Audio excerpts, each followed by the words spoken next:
If you've gone through a horrible breakup and have gotten to the other side of it and have fallen in love and your life is so happy now, like, can you please tell me? Can you please just like comment anything positive that you can think of? Because I am crashing out so hard. And I think that's been the scariest part of this whole thing, is the fact that I feel like I'm back at ground zero. Great, I spent 5 years of my life putting all this work into this person, all this work into the relationship, and I have nothing to show for it. Yes, I got lessons out of it, and yes, I've like grown and whatever, but it's like when you're in that grief stage, none of that stuff matters. So please make me feel better, because I feel horrible right now. No. Yeah, sorry woman, that dog ain't gonna hunt here. We all know what you're talking about, and it's most certainly not a breakup. Your caption says it all. You got a divorce. Now, judging what we know about modern divorce statistics, as well as how you're acting right now, I think it's safe to assume who initiated the divorce, and it sure as hell wasn't your ex-husband. If it was on him, then you would be sharing all sorts of sob stories about how unfair your marriage was. You'd be trying to garner as much sympathy as humanly possible, but you can't do that because you have nothing. Now, if we're dealing with a traditional modern divorce here, then we already know the story. You thought that you deserved better and you were unhappy, so you went ahead and threw everything away and turned everything into ground zero so you could go become the boss bae Yas Queen on a healing journey that you always thought you could be. And now here you sit, broken-hearted, jaded, and completely bitter over everything that's happened, even though you clearly brought it on yourself. So no, sister, we're under no obligation to make it feel better. It's not like any words would do. You're too engrossed in your self-pity to actually care.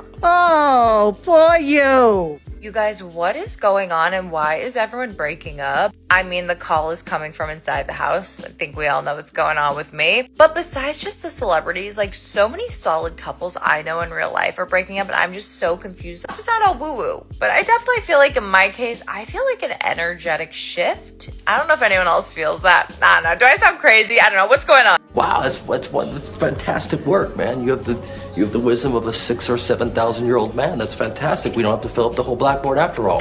I know this doesn't apply to every single straight man, but I have a theory that many single straight men do not leave their house. Truly, like, I don't think they do anything.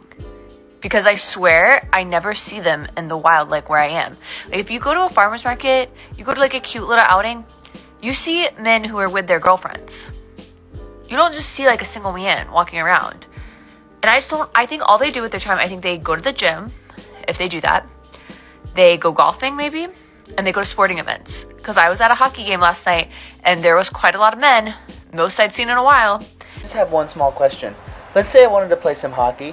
Do you think I could borrow that huge giant hockey stick you have shoved up your ass? Woman, has it ever occurred to you that the men you desire aren't really interested in dating and have actually gone out to find their own peace? Because that's what's going on right now. Modern women have made it their business to look as insufferable as humanly possible, and men are just done. Those men who are at that hockey game are enjoying themselves because, well, let's just face it, hockey's pretty awesome. It's the only professional sport where you can actually get into a fist fight and it's actually considered standard practice. It's one of the many reasons why Blades of Steel for the NES is pretty freaking awesome. So men are just out doing what they like to do because going to a hockey game on their own is a lot more pleasant than being with a girlfriend who's going to judge him for wanting a couple of hours to go watch dudes hit around a puck on ice. But during the week, yeah, most self-respecting men are out there working, and then at the end of a long hard day, we just want to come home and just enjoy ourselves for a little bit before going back out into the grind. There's nothing wrong with that. If anything, it's kind of freaking cool because we don't have any modern woman in the house to break our balls for doing something that she doesn't like.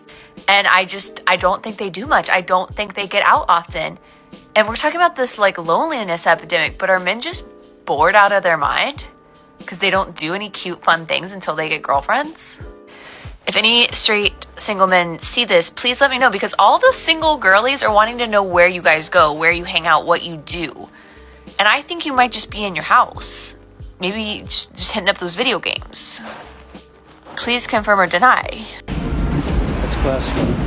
Yeah, we're not confirming or denying anything, sweetheart. We're too busy hanging out over at Skeeter's house to care. So get this, Skeeter invented this awesome game. He called it Sker Ball. So pretty much it's a combination of skee ball and darts. So the rules are you had to roll the freaking skee ball and then turn around, grab a dart, and then throw it. Wherever that dart landed, that was your bonus multiplier. It's a game of honor, diplomacy, and it really does require you to not get dizzy while quickly spinning around. I mean, the points got so big that Skeeter had to break out his collection of TI-84 calculators in order to figure out our points. And then we all had this bright idea of just throwing on some smoking jackets, retiring to the lounge, and then just playing some Doom on a TI-84 calculator because let's just face it, woman, playing old games on an old graphing calculator is always going to be significantly more fun than having to deal with you and your inability to understand the minds of men. Hell yeah!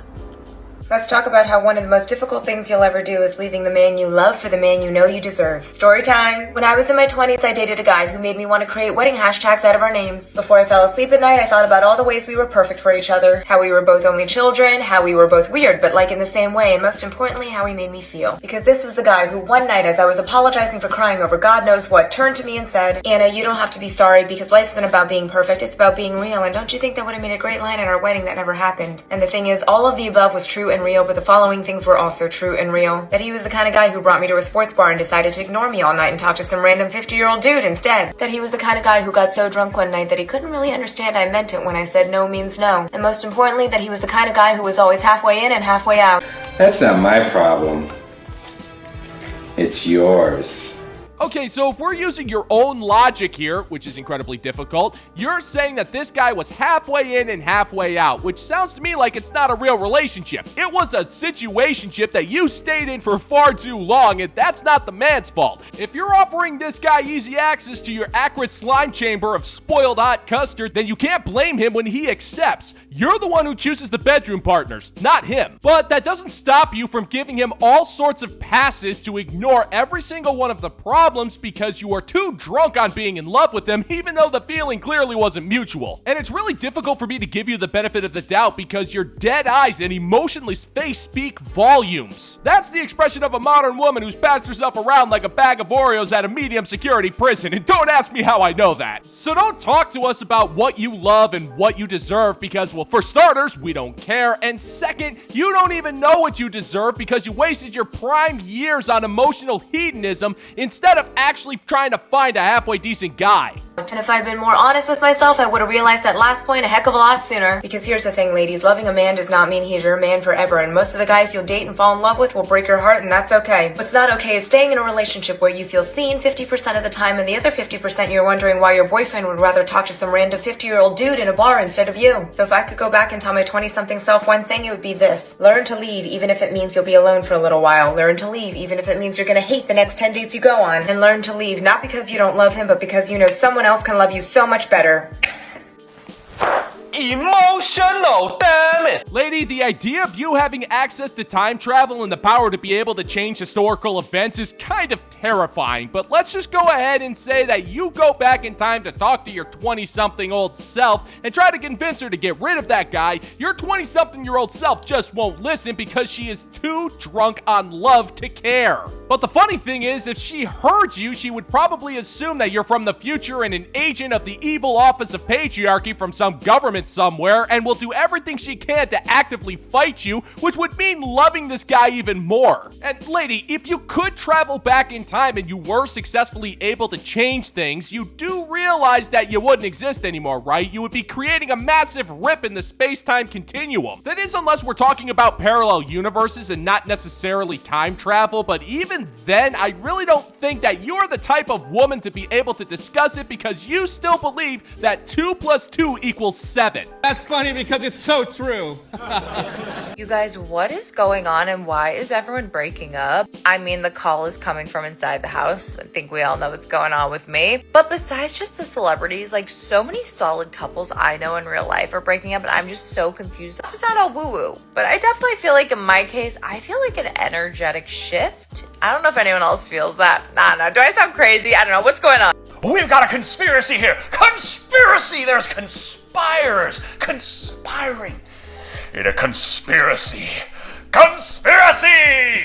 Oh, I can answer that. It's a fairly easy explanation if you live on Tinfoil Lane. See if you can keep up with me here. You see, modern culture has encouraged the emotionally unhinged modern woman that she can always do better and has turned dating and long-term relationships into a form of gambling, if you will. Modern women believe that they can always do better and will always assume that the man that they're with is less than them and that they deserve better, so they'll throw everything out and re-enter into the dating market only to find out that men are interested. Now, feminism as a whole was just a long con in order to get modern women to become as insufferable as humanly possible so they can't pair bond, and then they won't breed, thus depopulating the planet, thus making everyone easier to control. And the best part is that these modern women think that by dumping these men, they are somehow putting themselves into a power position, even though they end up more miserable than they were before. And most of us with a lick of common sense could actually see this from tens of thousands of miles away, and we've been warning you, but you didn't want to listen.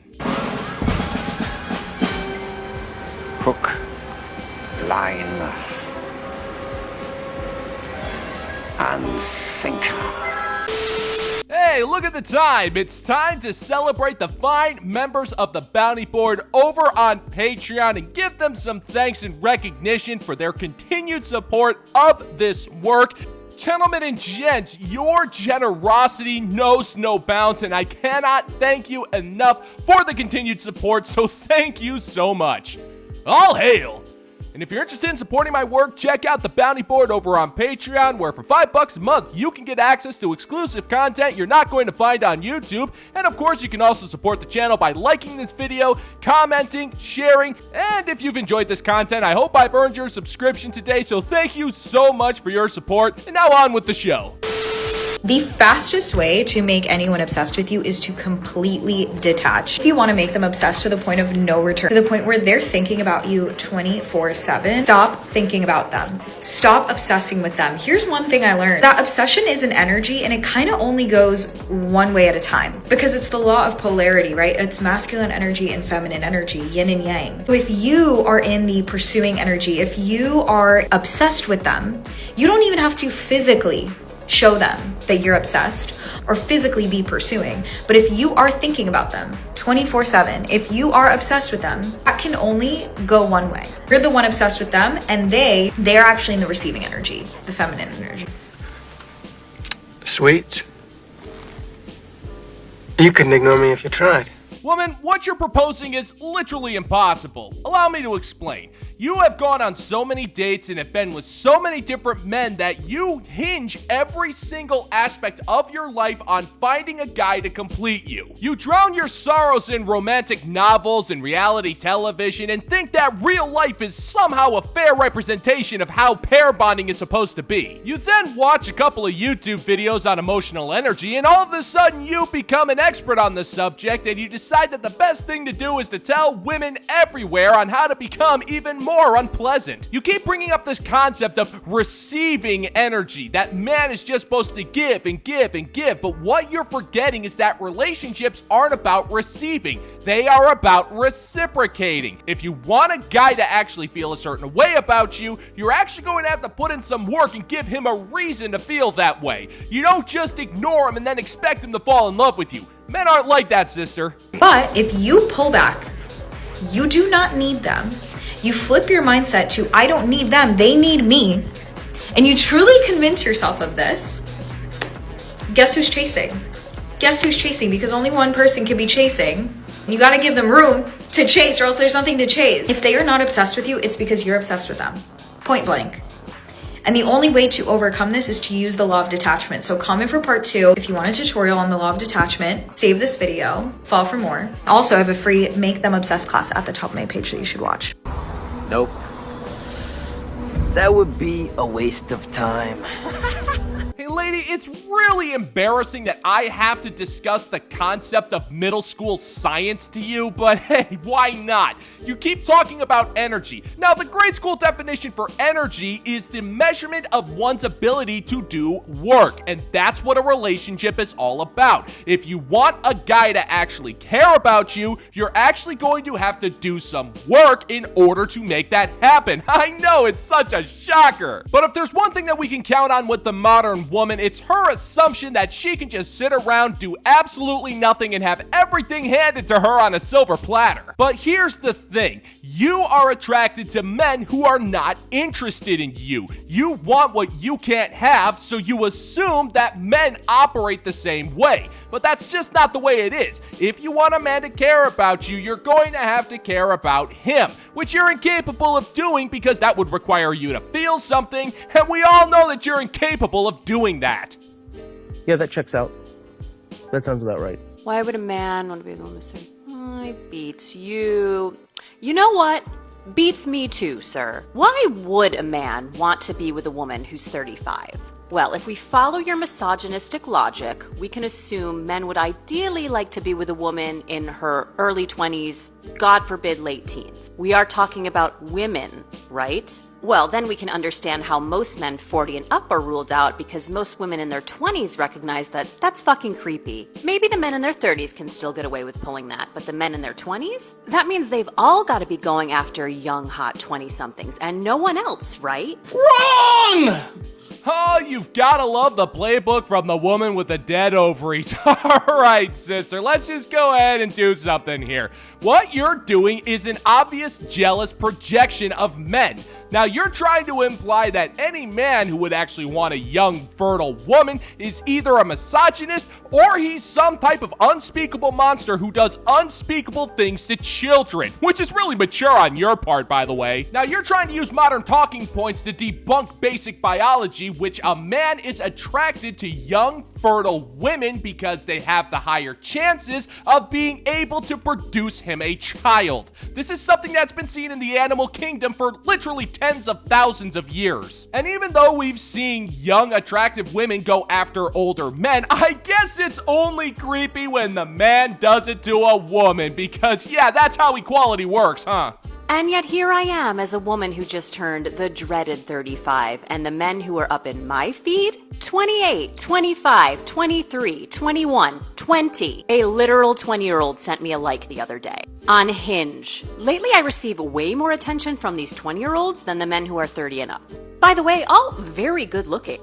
Often I'll see the face before I see the age and think, oh, he's cute. Fuck, why is he so young? And mathematically it makes sense that there are more 20-something single men in the dating pool. But there are also a lot of 20-something single women. Why aren't the men pursuing them?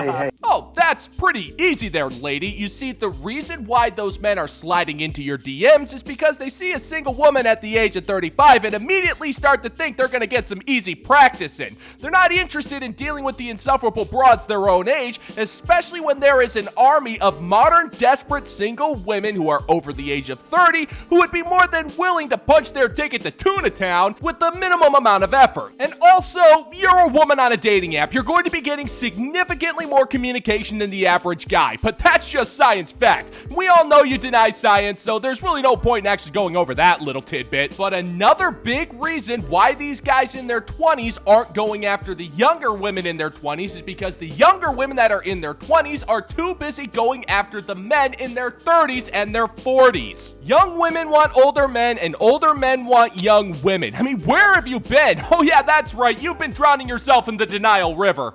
So I'm just here wondering, what could these men possibly want with me? And naturally, many of you have already concluded, oh, they just want to sleep with you. It's probably some weird older woman kink. They don't want to date you or marry you. Do you think I want to date or marry a 20-something-year-old man? I barely wanted to date or marry them when I was 20-something. And as I've advanced into my 30s, I try to avoid matching with men who are 29 and under, even if it's casual, because they're just in a different place in life than I am. And that's fine. That's the natural order of things. Liar! Liar! Liar! All right, lady, nobody's going to deny you that you're entitled to your preferences. It's your life and you like who you like. Fine, whatever. Nobody cares. But the issue here is that you are assuming, because you are of the age of 35, that everybody should be matching with people their own age. And yeah, I'm sure there's some people out there that are like that, but from a biological standpoint, that's just not how it works. But judging from how you're bragging, it almost sounds like you're bitter that men your own age aren't actually talking to you. You actually sound upset that men in their late 20s are looking at you and looking to sleep with you, which, okay, fair enough. You're allowed to be offended at that, but we're also allowed to laugh at you because of your idiocy. You haven't made a point in this rant of yours. All you've really done is just say that you don't want to date men under the age of 29. But that's somehow the men's fault, even though you're the one who's pretending to be morally superior, even though you did make an incredibly insulting insinuation that men are somehow criminals.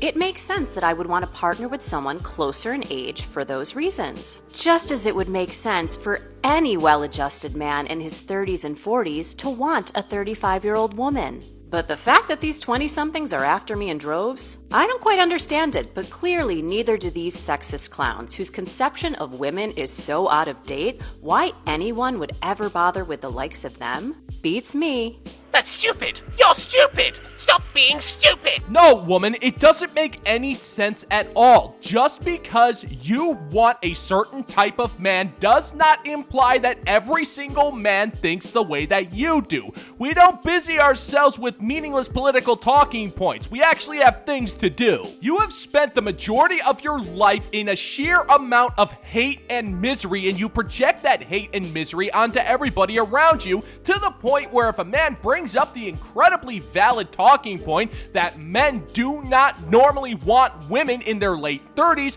your response is to call him names and accuse him of crimes, which is a real mature thing to do. You had every available opportunity handed to you back when you were in your prime, and you denied it for whatever reason you decided to buy. That's not our fault. But let's go ahead and pretend that what you're saying actually holds some weight. Even if that were true, why would any man want to bother to be with you after he's seen the amount of hate that you put on TikTok?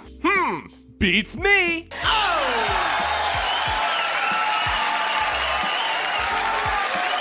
And that's gonna do it for today's video, gentlemen and gents. And as always, if you find that my particular brand of comedy is bringing you to the brink of laughter, then why don't you scroll on down and click that like and subscribe button. Ring that notification bell, leave a couple of comments, and make sure to share this video so we can give the good old-fashioned middle finger to the YouTube algorithm. Thank you so much for checking out the new video, gentlemen and gents, and until next time, peace out, homies.